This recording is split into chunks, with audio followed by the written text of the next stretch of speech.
for your kind invitation, and it's a pity I can't be in India in person, but such is life. I just heard you don't have a second COVID wave. We do. So I would probably be banned from traveling. And a webinar is certainly a very good compromise here. So I will talk about Sucroferric Oxyhydroxide, and it was a pleasure seeing you struggling with the name. Whoever invented this name should be punished. Why can't they have an easy name for this drug? So what you see here is my funny hospital. We're a technical university, and they wanted to show the technique on the outside. But the other notable thing is, in case you don't know where Aachen is, the trees in the back here, that is Netherlands. And a little bit further here would be Belgium. So my office is right here, and I probably have the only nephrology office in the world from which you can see 3 countries. So I'm right at the western edge of Germany. So these are my conflicts of interest. And I will go over several topics with you, and I will each summarize them with a take-home message. So take-home message number 1 is that serum phosphate predicts all-cause mortality and cardiovascular mortality in CKD patients. So this is an analysis we did using the Fresenius database. And we looked at the European patients that are dialyzed in the Fresenius clinics. And we looked at the relationship between serum phosphate and mortality. And if you only look at the adjusted or extended adjusted model, you can see that the lowest mortality range, defined by a hazard ratio below 1.1 for phosphate, is between 1.08 and 1.8 millimoles. And it steeply increases if you go above 2. And it also increases if you go below 1. And please note, this is corrected for serum albumin. So malnutrition is not a good explanation. We don't know why this is. But the good thing to see is that this largely corresponds to current KDIGO guidelines. This is calcium. And calcium is funny because here the lowest risk extends all the way down. There is no lower limit, very much in line with the current KDIGO recommendation that mild to moderate hypocalcemia may not be a dangerous situation, whereas mortality very quickly increases as you go high with your calcium. And finally, PTH, increased risk if it's suppressed, increased risk if it's too high, and the optimum range in our situation was between 260 and 720. Now, I never stop stressing that all of these are association studies. And we're so used to look at association that we take this for granted, that there's something in here.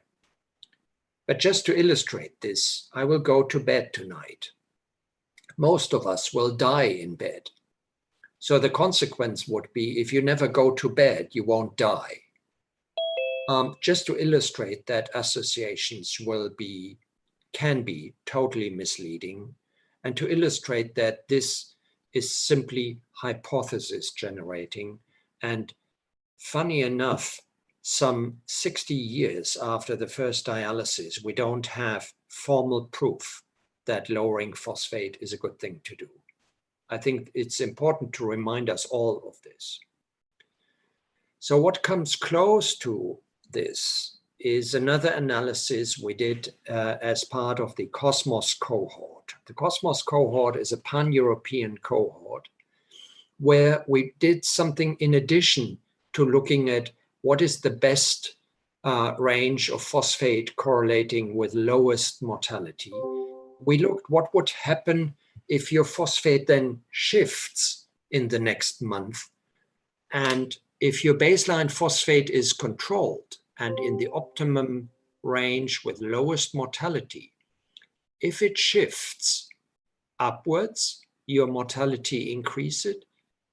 If it decreased below this optimum range, your mortality increases. So the simple take-home message here is that mortality is lowest if you remain in this range and don't shift outside. But here's the interesting observation. If your baseline phosphate was above 5.2, I don't know, are you a milligram or millimole country? If you're millimole, divide by 3. We are a milligram country. Milligram. Okay, so you're familiar with this.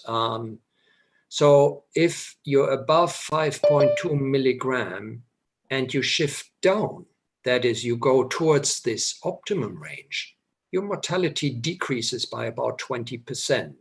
If it goes too low, mortality goes up again. So this is a little more than simply looking at associations in time. And this may be one of the hints that lowering phosphate actually is a good thing to do. Take-home message number 2. There are lots of phosphate additives. In Europe, they have funny E numbers. And if they are in food, they affect lab parameters and bones, at least in mice. So we have 2 kinds of phosphate in food. We have organic phosphate from meat sources, the chicken here, and we have organic phosphate from plant sources. Now, the fundamental difference is that you and I can hydrolyze organic phosphate from meat sources to anorganic phosphate, which is readily absorbed. And this is about 60 to 70% of the meat-derived organic phosphate. Organic phosphate from plant sources is much nicer because you and I don't have the enzyme phytase. So we can't liberate anorganic phosphate from plant sources. And again, there's an important insight here that phosphate isn't phosphate. So plant phosphate is probably the safest phosphate. Meat phosphate is an unsafer, in a way, phosphate. And the worst is phosphate salts, additives. They're absorbed 100%. So here is a nice study by Sharon Moe from Indianapolis, where she showed really nicely that phosphate and phosphate are different. 9 patients, CKD stage 4, and they did a 7-day crossover study. One period was meat-based, the other one was vegetarian. So you in India are probably much safer than we are in Europe. As you can see, the phosphate intake measured by analyzing the food was very similar. It was actually low. 800 milligrams for us would be really low. Phosphate in plasma increased here, decreased there. PTH decreased, didn't change. FGF23, a pronounced increase here, a decrease there. So very clearly, despite the fact that these patients all ingested nominally the same amount of phosphate, the biological responses were very different. And a vegetable-based diet certainly is much safer in terms of phosphate. Here's a second study on phosphate additives. 10 healthy volunteers, 1 week with a 900 milligram phosphate diet and no additives. And the others mostly ate processed food. So they went to the deep freezer, they got their pizza ready to go, just warm it up and eat it. And this is what happened. Both groups ate the same calories, and the food composition was roughly comparable. But look at this. Phosphorus uptake increased from 1,000 milligrams to almost 1,700 milligrams. And as a sideline, sodium intake also increased by 50%. So there's a lot of hidden salt and a lot of hidden anorganic phosphate, and this is really terrible because these added 600 milligrams are anorganic phosphate salts, which can be, as I said, absorbed by 100%. And at least in mice, when you put them on a high phosphate diet with lots of anorganic phosphate, you can readily, even after 5 weeks, show massive changes in bone structure. Without any measurements, I guess you can see how the bone structure changes. And without any measurements, I guess you can appreciate that the cortical bone really has become smaller than in the healthy control mouse.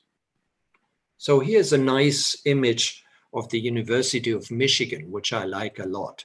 The following items from McDonald's, and I guess you can substitute Burger King, Kentucky Fried Chicken, whatever here. These contain phosphate additives. So the take home was avoid menu items that consist of these foods. And my personal take home is that the safest food in McDonald's or Burger King is probably eating the menu. But that's all you can eat if you want to avoid phosphate additives. They're very prevalent, and they are in particular, and this surprised me, they are in foods which you wouldn't consider phosphate rich. One of the richest food, for example, is coffee whitener, because phosphate prevents it from clumping. Another very rich food is baking powder. Lots and lots of phosphate sources here that you don't really think about. Take-home message number 3, high serum phosphate markedly accelerates calcification in hemodialysis patients, in particular if there are several factors. And here we get closer to showing and understanding that high phosphate really is a dangerous situation. Here's a beautiful study from Turkey. What they have done is they have taken 425 patients with low PTH for a hemodialysis patient, and they had all been dialyzed using a high dialysate calcium content. I guess India is probably similar to Europe. Most of us would use a 1.25 millimole dialysate, and they have been randomized then to 1.25 or 1.75 for 2 years. And they did something that I cannot really do in my patients because they don't like it. They did 2 bone biopsies, one at baseline and one after 2 years of moderate dialysate calcium or high calcium. And they also did a spiral CT. I will not go into details about the bone data, but this is the CT data, coronary artery calcification scores at 2 years. They were pretty frustrated because high and low calcium in the dialysate didn't really have a significant difference. The coronary artery calcification score also was not significantly different if you stratified by phosphate. But look at the bottom.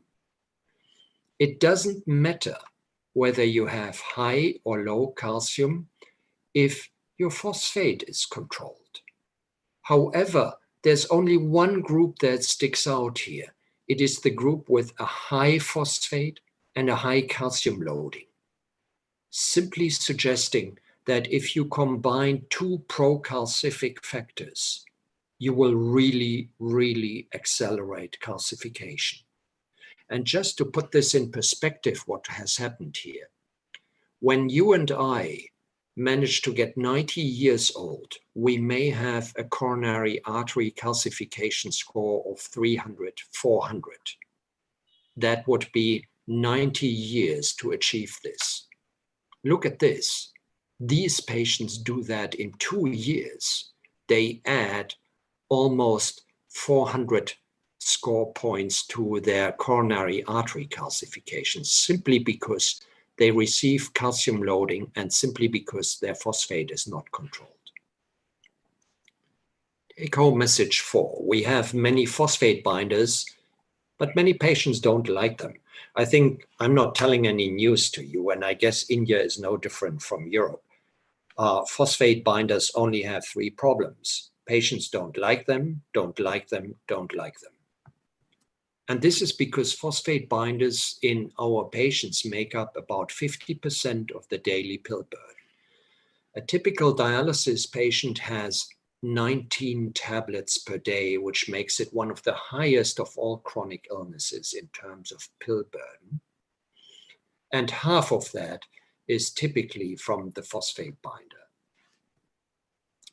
Here's a Welsh analysis, 900 patients, 25% reported problems, 38 forgot to take them at least once a week. And the key problem were, I forgot, the size is too big.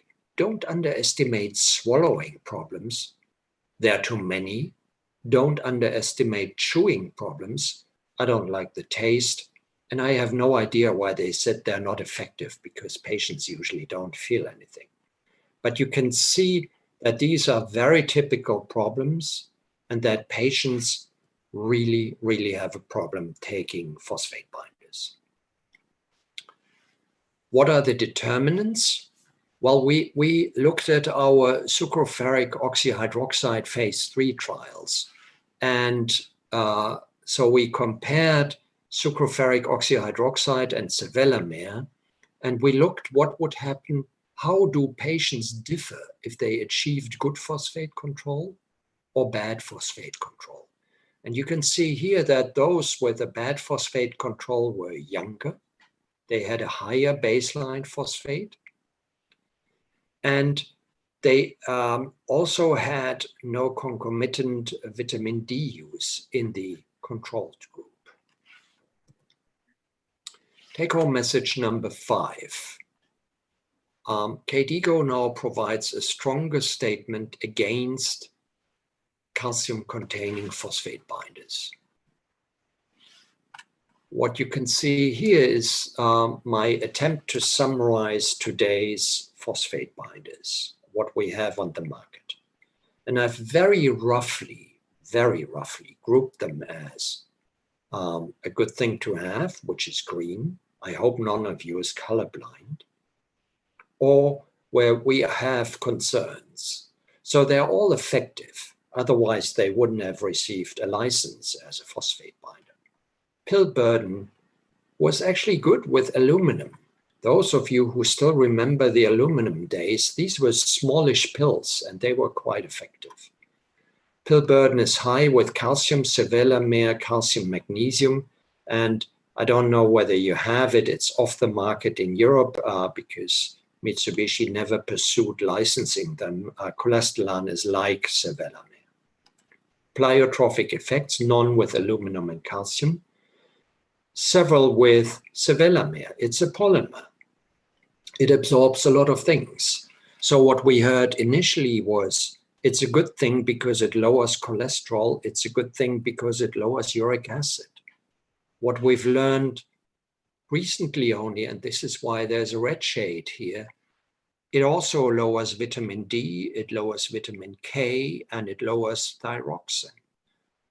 So of course, sevelamer doesn't know what is a good thing or what is a bad thing. There are none with lanthanum, none with calcium, magnesium, and cholesterol, as I said, is like sevelamer. Accumulation may be a risk with aluminum, maybe. The bad cases of aluminum intoxication were all dialysate derived and not through the aluminum containing phosphate binder. Calcium does accumulate, no question. Lanthanum, I will go to this in a minute, it does accumulate, but so far we've learned that liver accumulation doesn't seem to be a problem. Calcium, magnesium, certainly the calcium does accumulate. Cost is an issue with many of these. Now, KDIGO so far said until 2009, we suggest in patients with advanced CKD restricting the dose of calcium-based phosphate binders in the presence of calcification, adynamic bone disease, or if levels are persistently low. This had never made sense to me. Because if you want to wait until you have detectable arterial calcification, and then you respond. That doesn't make sense to me, because from all the data we have today, once you have calcification, it doesn't disappear. It's very, very, very unusual for vascular calcification to disappear. So why wait for calcification to appear and then start thinking, can I do something? This guideline never made sense to me. And I'm very happy that all this has been deleted. And it simply says, we suggest restricting the dose of calcium-containing phosphate binders. Well, the literature on that is actually sparse. And if you look, you will find funny studies like this one of Jeff Block. This was meant to be a pilot trial where they looked at the effect of phosphate binders on vascular calcification in patients with a GFR of 20 to 45.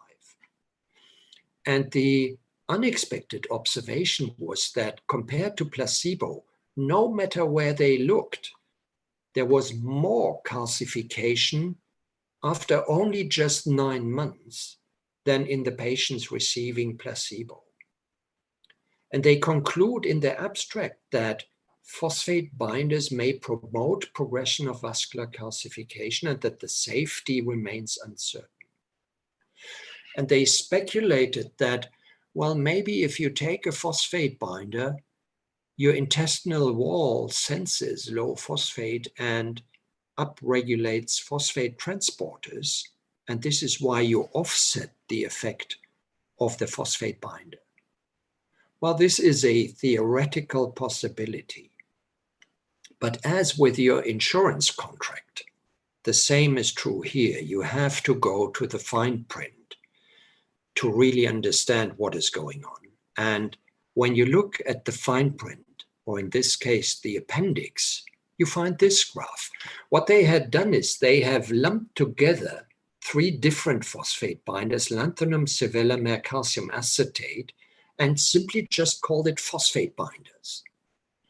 But when you look at the calcification progress that was observed in these patients, only one group sticks out. It's the calcium group, whereas lanthanum and sevelamer don't promote calcification. So I guess their interpretation and their conclusion is wrong. The conclusion should be, you have to avoid calcium-containing phosphate binders in CKD 3 to 4 because you will accumulate calcium. And the effect of the other phosphate binders on calcification, at least over the short period of the study, is neutral. That's a much more plausible explanation.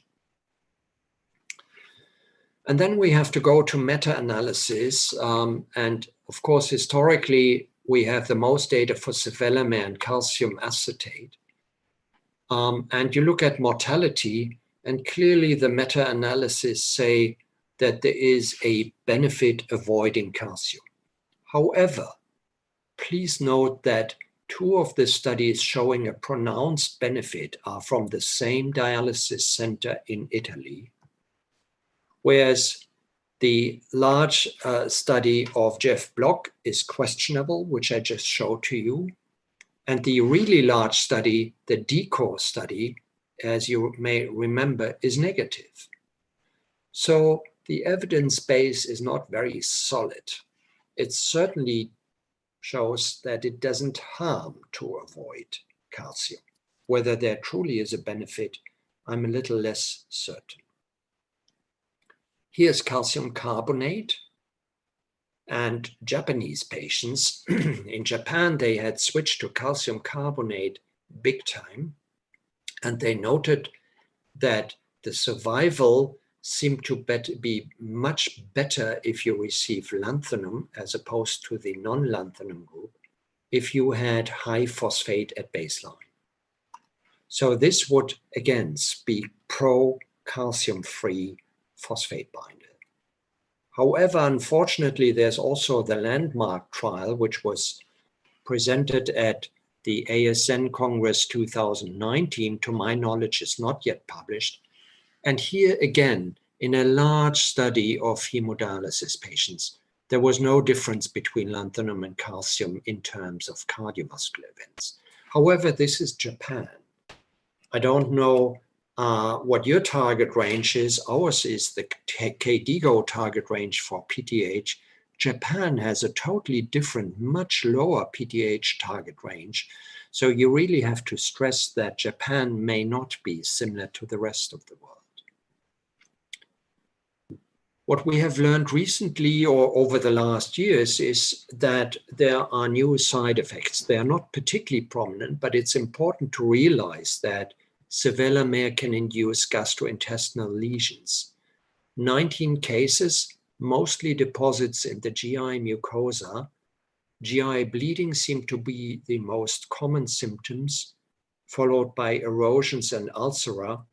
And this is what they look like.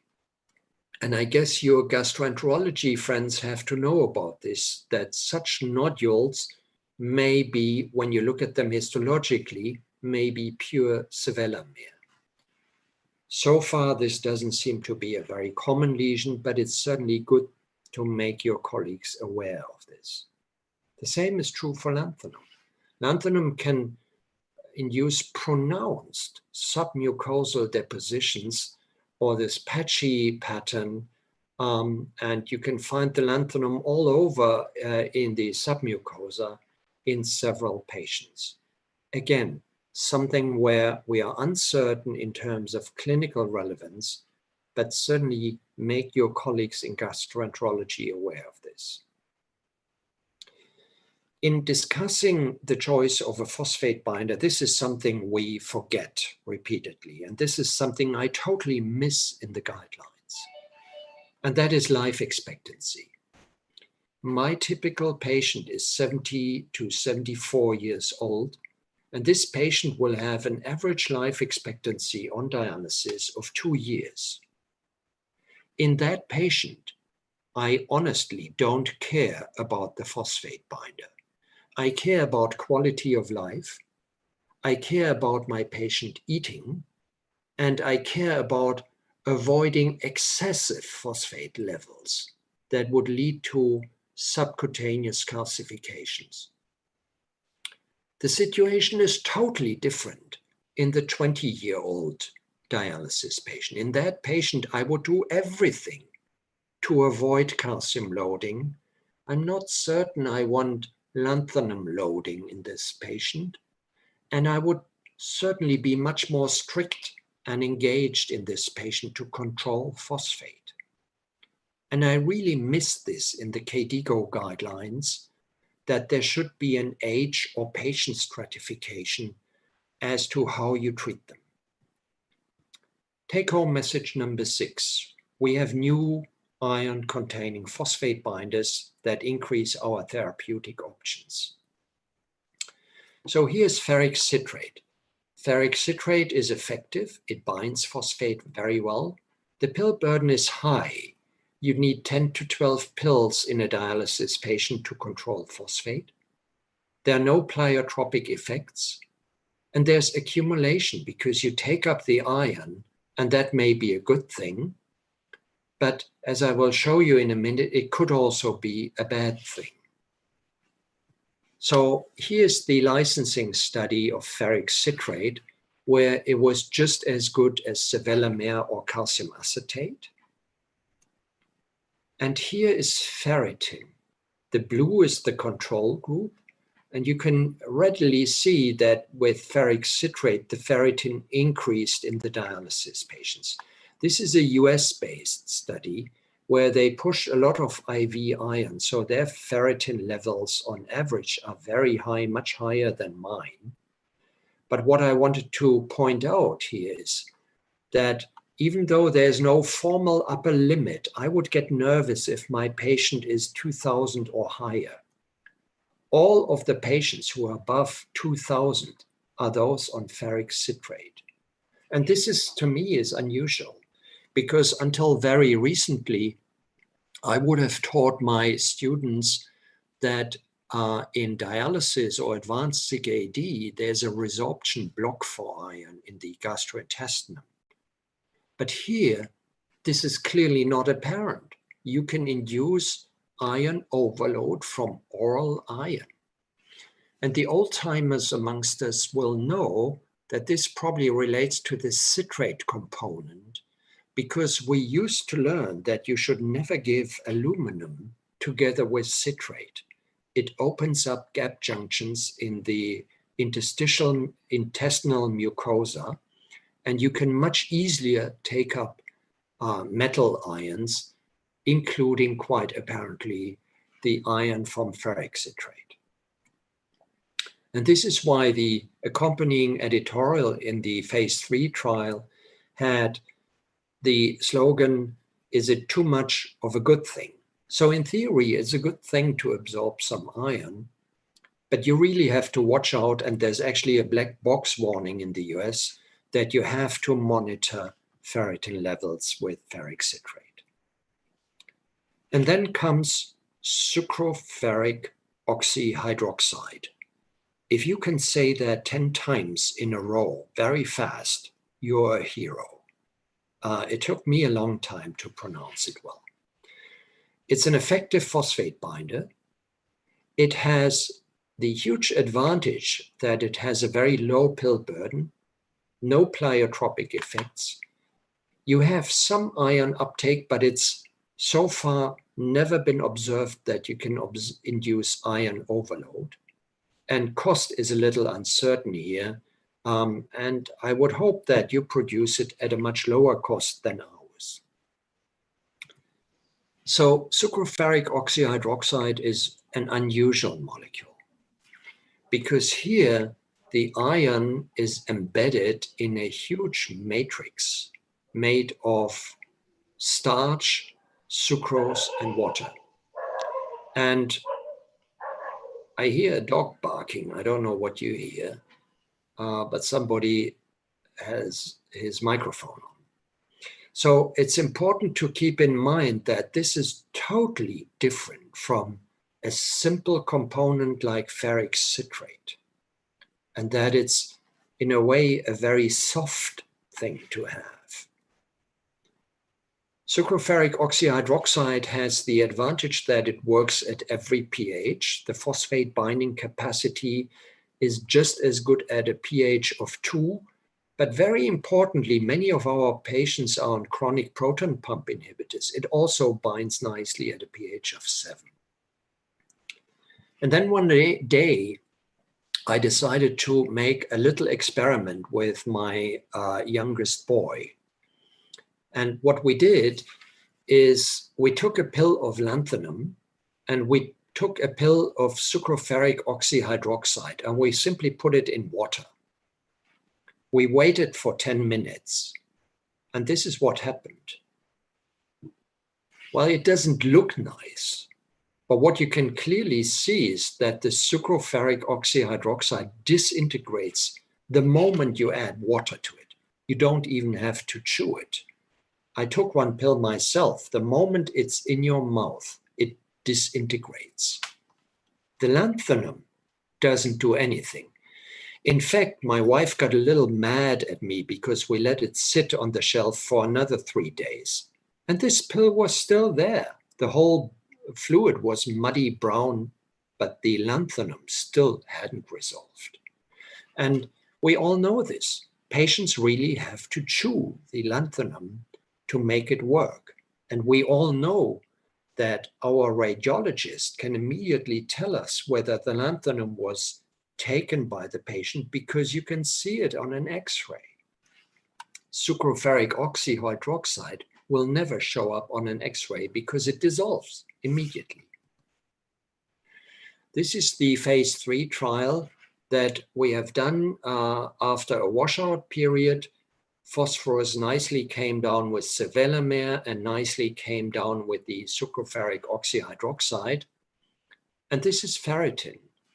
It did go up a little, but certainly to a much lower degree than with ferric citrate. Now, you will ask yourself, oh, what's wrong with sevelamer? That is not a source of iron. And that is explained in the appendix, because this study was done when the US changed from pushing IV EPO to pushing IV iron as part of bundling. And you can see here that in the US, the ferritin increased much more than in the EU or in other parts of the world. But the notable thing is that the difference between sevelamer and sucroferric oxyhydroxide is always 100, no matter which part of the world you look at. So yes, you do have a little iron uptake, but it's much lower than ferric citrate. And when you stratify for iron deficient or iron replete patients, most of the iron uptake occurs in those patients who are iron deficient, which I think is a nice clinical situation. Tablet burden, a huge difference. The mean daily dose in grams per day was 1.5 grams of sucroferric oxyhydroxide. For sevelamer was 6.5, and the pill burden was roughly 3 pills per day and 8 pills of sevelamer. So the European manufacturer Vifor of sucroferric oxyhydroxide came up with an advertisement saying sucroferric oxyhydroxide, or Velphoro as we call it, is a nice thing because you need 1 tablet per meal. And then came a competitor and sued them because no, it's not true. You need 1.03 tablets per day per meal. So they had to abandon this easy slogan. But in reality, most patients will get away with 1 tablet per meal. Side effects, diarrhea. And what very much surprises me, 16% of the investigators reported feces discolored. That is a lie. I have taken just 1 pill myself. You have black stools for 2 days after this 1 pill. So 84% of the investigators didn't care to notice this. 100% of your patients will have black stools. There was a concern that this can mask GI bleeding, but so far we haven't seen a safety signal in this respect. And of course, the major GI side effect for sevelamer is nausea, and if at all, more constipation than diarrhea. The other interesting observation, and you have to make patients aware of this, is that diarrhea, or rather I should say soft stools, they all cluster in the first 4 weeks after switching to sucroferric oxyhydroxide. And it is likely that this is adaptation of your intestinal microbiome to the iron. And in most patients, this will disappear. So if you make your patients aware and let them know, hey, look, in the first 4 weeks, your stools may be softer than usual, patients are much more prone to tolerate this. Here's something I have mentioned earlier. We did another sub-analysis looking at the potential for interaction with oral vitamin D receptor analogs.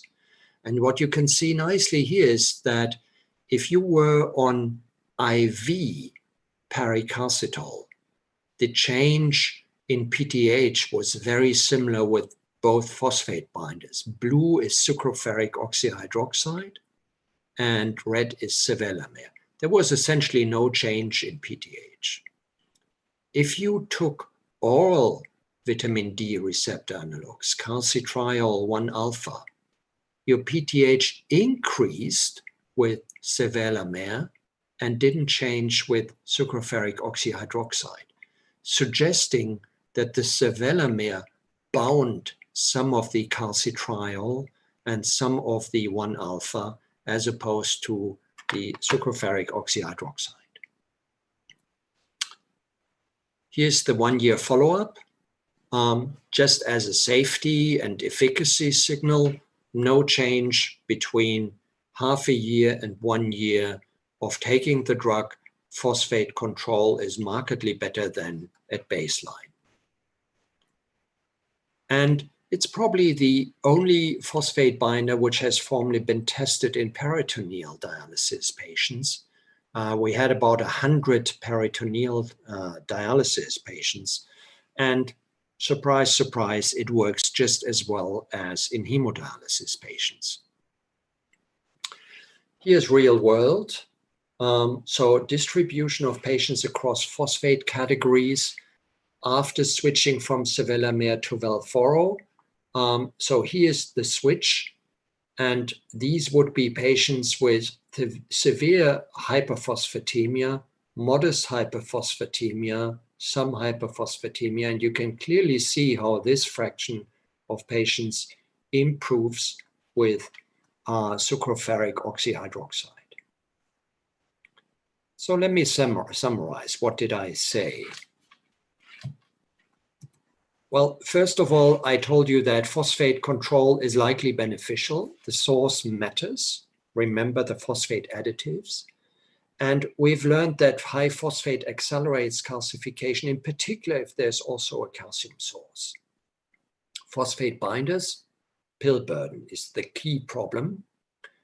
The KDIGO guidelines now say that calcium-free is better, but I would suggest consider your patient. It doesn't matter in the 80-year-old patient. It matters a lot in the younger patient.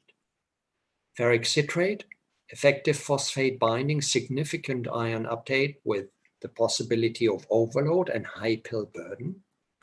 Sucroferric oxyhydroxide, it's effective at any pH. It rapidly disintegrates. You have low but significant ion uptake, low pill burden, and no drug-drug interactions. So that's it from me, and I would be happy to take any questions. Thank you for listening.